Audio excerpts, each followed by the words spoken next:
दुनिया के लोग कहते हैं वो हमारी माता जी चली गई, कोई कहे हमारा पिताजी चले गया, कोई कि हमारे घर के लोगों ने हमें धक्का मार कर निकाल दिया, कोई कहे यहाँ से हमको निकाल दिया, कोई कहे वहाँ से हमको निकाल दिया, मैं तो अकेली हूँ। कोई कहता है कि मैं अकेली हूँ, कोई कह रहा है कि मैं अकेला हूँ, अकेला हूँ। शिव महापुराण की कथा कहती है, भगवान शंकर का चरित्र कहता है, शिव तत्व कहता है, भगवान शंकर का गुणगान कहता है, शिव तत्व कह रहा है, भगवान शंकर का चरित्र कह रहा है। अगर आप कहते हो कि आप अकेले हो, शंकर की कथा कहती है कि भगवान शंकर से माता पार्वती जी ने पूछा कि माता के गर्भ से बच्चे का जन्म होगा और माँ के गर्भ से बच्चा जन्म लेगा, तो माता के गर्भ से जब बच्चा जन्म लेगा तो उसका वैभव, उसका धन, उसकी संपदा, उसकी दौलत, उसके लिए वैभव सब कुछ कौन देगा? शंकर भगवान कहते हैं जब माता के गर्भ में बच्चा आता है एक पिंड के रूप में आता है, केवल एक पिंड के रूप में, इसलिए मरने के बाद व्यक्ति का पिंडदान होता है। माता के गर्भ में जब बच्चा आता है एक पिंड के रूप में आता है, इसलिए मरने के बाद व्यक्ति का पिंडदान होता है। माता के गर्भ में जब बच्चा पिंड के रूप में रहता है तो वो मेरा ही एक स्मरण करता है। जैसे पानी में बुलबुला आया और उस बुलबुले में एक बिंदु नजर आता है, वो मैं शिव हूं, उसी तरह पिंड में भी शिव है और आखिरी तक पिंडदान तक भी शिव रहता है। समझना हे पार्वती, जब बच्चा गर्भ में आता है, उस गर्भस्थ बच्चे से लेकर जब उसके प्राण छूटते हैं तब तक भगवान शिव कहते हैं मैं उसके साथ, उसको अकेला नहीं छोड़ता, उसके कदम से कदम मिलाकर साथ चलता रहता हूं, उसके साथ आगे बढ़ता रहता हूं। वो अकेला नहीं है पार्वती, मैं उसके साथ हूं। वो मेरे हर पल, हर घड़ी, हर क्षण मैं उसका साथ देता हूं। हर पल, हर घड़ी, हर क्षण मैं उसके साथ हूं।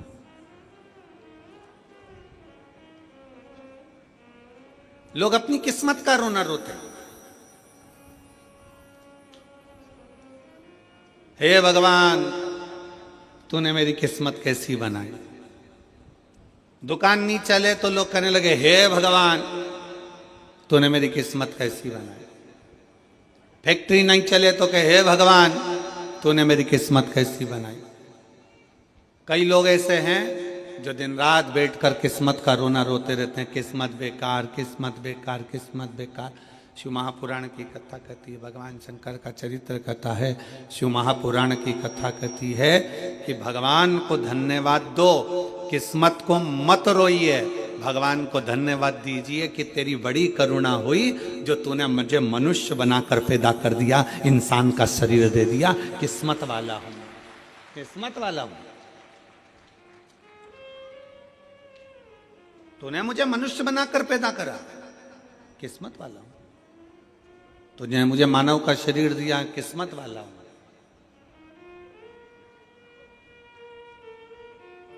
अगर माथे का जू बना के पैदा कर दे तब तो, और कोई एक आध मां बैठ जाती और निकाल के उंगली में रख के निपटा देती तो,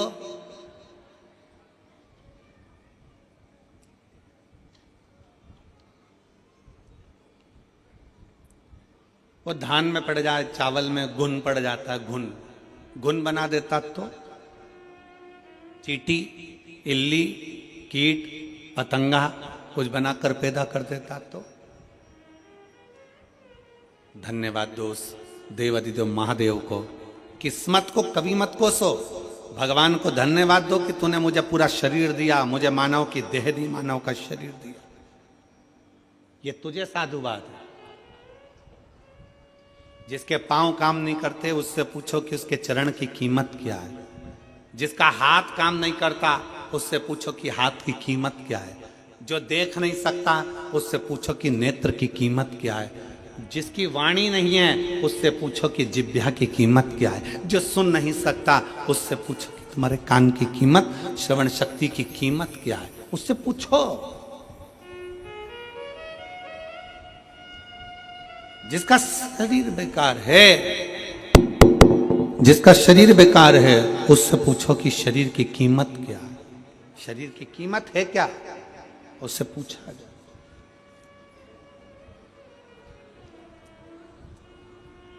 शरीर की कीमत है क्या, शरीर की कीमत क्या है, उससे पूछा जाए कि उसकी शरीर की कीमत क्या है। एक पत्र है,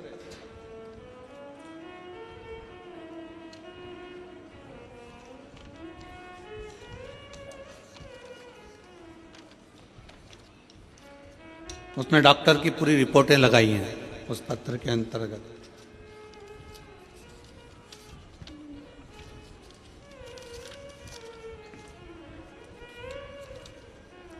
राखी अभिषेक सोनी,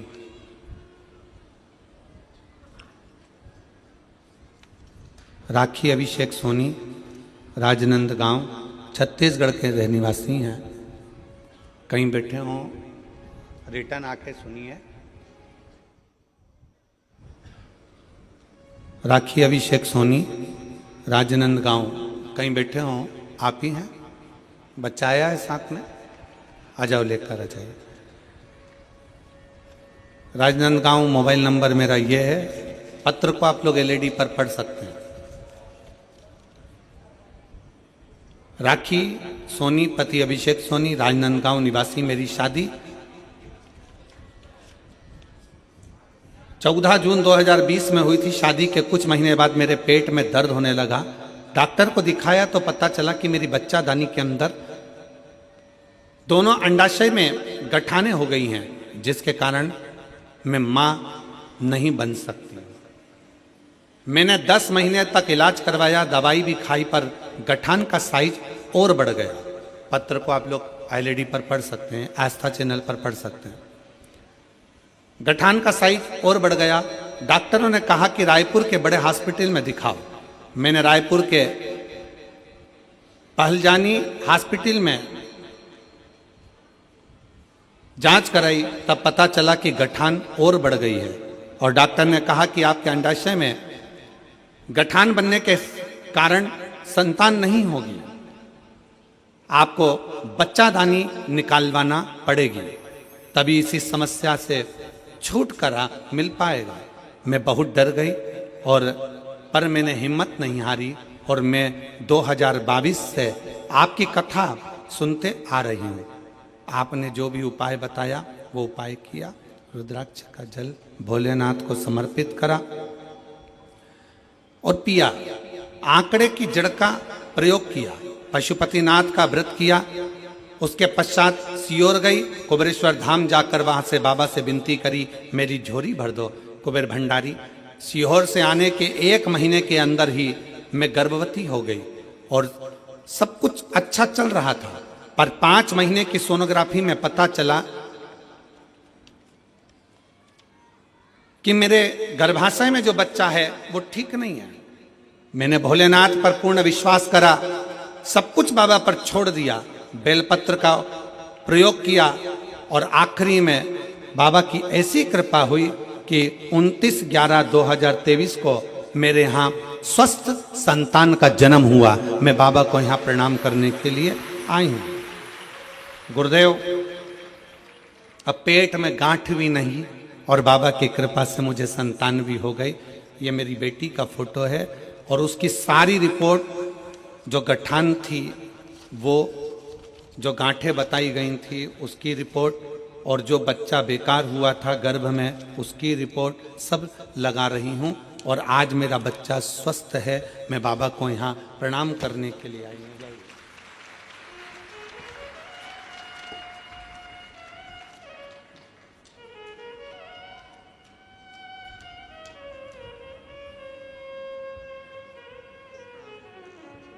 एक लाइन अच्छी लिखी है बेटा आपने, भोलेनाथ ने, लाइन आप लोग भी पढ़ेंगे।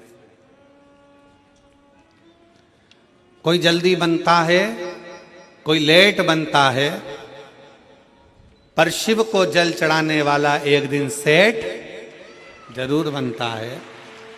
नीचे लिखा है, भोलेनाथ ने मेरी झोली भरकर मुझे सेठानी बना दिया, मां बनने का सौभाग्य दे दिया। मैं बाबा को प्रणाम करती हूँ।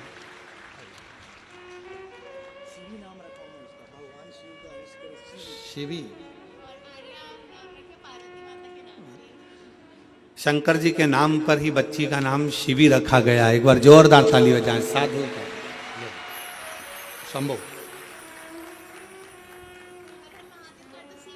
शिवो शंभो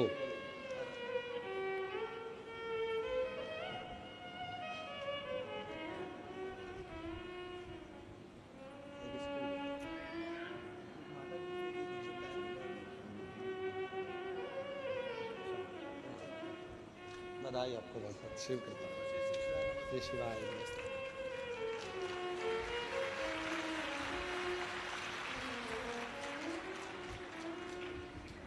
शिव तत्व की प्राप्ति हो, भगवान शंकर की भक्ति हो, शिव स्मरण हो, शिव उपासना हो। पत्र में उन्होंने एक बात लिखी,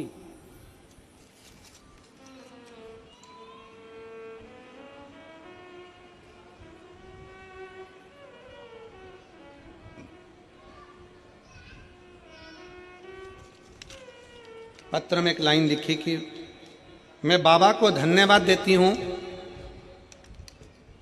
कि मेरी बच्चा दानी भी डॉक्टर ने कह दिया निकालने की जरूरत नहीं, गांठ भी गल गई और मेरे बच्चे की भी प्राप्ति हो गई। मैं बाबा भोलेनाथ को यहां प्रणाम करने के लिए, मैं भगवान शिव को यहां नमन करने के लिए आई हूं, प्रणाम करने के लिए। यहां पर सियोरवाला महाराज ने कुछ नहीं करा और ना तुमने कोई भभूति ली, ना कोई बेल बांधी, ना कोई नारियल बांधा, ना कोई कुछ बांधा। यहाँ तो केवल एक चीज है, सारी समस्या का हल एक लोटा जल, केवल एक। आपकी भक्ति, आपका विश्वास, आपकी दृढ़ता, आपका भगवान शंकर से निवेदन, आपकी प्रार्थना, आपका मंत्र का उच्चारण श्री शिवाय नमस्तु, केवल विश्वास, विश्वास के सिवाय कुछ नहीं, भरोसे के सिवाय कुछ भी नहीं, दृढ़ता के सिवाय कुछ भी नहीं, केवल एक भक्ति, केवल एक विश्वास, केवल एक दृढ़ता। और ये आपके ऊपर निर्भर है। फिर निवेदन है कि रेडियो का सिग्नल मिलाओगे तो गाना सुन पाओगे, और अगर शिव महापुराण में बैठकर भगवान शंकर से दिल का सिग्नल मिलाओगे तो शंकर से सब कुछ ले पाओगे, प्राप्त कर, उसको खुद को भी प्राप्त करना है। आप उसको खुद को भी प्राप्त करना चाहते हो, शंकर को भी अगर प्राप्त करना चाहते हो, मेरे देवादिदेव महादेव को भी अगर प्राप्त करना चाहते हो, तो शिव भक्ति में अपने मन का, अपने दिल का, अपने हृदय का सिग्नल मिलाइए, शिव भक्ति। और मैंने तेरे ही भरोसे बाबा, तेरे ही भरोसे हवा बीच उड़ती जावांगी, बाबा डोर हत्तो छड़ी ना मैं कट्टी जावांगी, भोले मैं तेरी पतंग, शंभो मैं तेरी पतंग, हवा बीच उड़ती जावांगी, बाबा और हत्तो छड़ी ना मैं कट्टी जावांगी, भोले मैं तेरी पतंग, शंभो मैं तेरी पतंग। भगवान शिव की विरल भक्ति धारण करिए, दिल का सिग्नल मिलाओ, हृदय का सिग्नल मिलाओ, मन का सिग्नल मिलाओ। सबको पाने में समय लग सकता है, सबको पाने। जो महापुराण की कथा कर रही है, भगवान शंकर का चरित्र कह रहा है, शिव तत्व कह रहा है, सबको पाने में समय लग सकता है, पर भगवान शंकर को पाने में समय नहीं लग सकता। शिव को तो एक लोटा जल चढ़ाओ और शंकर तुम्हारे सम्मुख में आकर सामने नहा आए, आए ना आए, पर तुम्हारे कार्य को जरूर पूर्ण कर कर चले जाता है। शिव आपकी उलझनों को सुलझा कर चले जाता है। सुलझा कर। शिव को पाना सरल है, भगवान शंकर की भक्ति करना सरल है। शिव उपासना में शीघ्र मिलता है।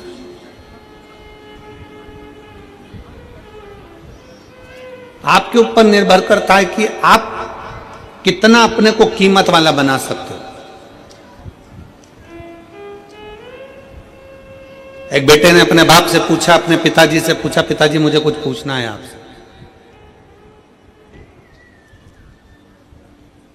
पिताजी ने पूछा, क्या पूछना है, बोलो। मुझे पूछना इतना है कि मनुष्य अपनी कीमत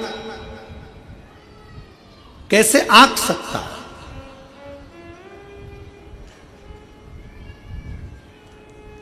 और कीमत किसकी है? पिताजी ने एक लोहे की राड, एक लोहे का टुकड़ा, पिताजी ने एक लोहे का सरिया, जो कालम बिम में एक सरिया डलता है लोहे का, वो पिताजी ने उसको दे दिया, ले बाजार में पूछ किया इसकी कीमत क्या। लोहे के सरिये को देकर भेजा तो लोहे का सरिया किसी ने कहा 100 रुपए हम दे देंगे इसके, लाओ। लोहे का टुकड़ा, लोहे का सरिया, 100 रुपए इसकी कीमत है, लो हम दे देते। पिताजी ने कहा था इसको बेचकर मत आना, वापिस लिया, चल। पिताजी बोले अब ये लोहे का सरिया 100 रुपए में बिक रहा था, अब इस लोहे के सरिये के टुकड़े टुकड़े कर छोटे छोटे और इसका कीला बना, इसकी छोटी छोटी कील बना। पिताजी के कहने पर बेटे ने मेहनत करी, उसकी कील बनाई और पिताजी ने कहा इस कील को, इस कीले को ले जाकर बेच। कहा पिताजी लोग उसको पहले 100 रुपए में खरीद रहे थे, अब वो कील 500 रुपए में बिकने को तैयार है। पिताजी ने कहा बेच कर मत आना, वापिस लिया। अब पिताजी ने कहा फिर मेहनत कर और इसके स्प्रिंग बना, वापिस मेहनत कर और इसके स्प्रिंग बना।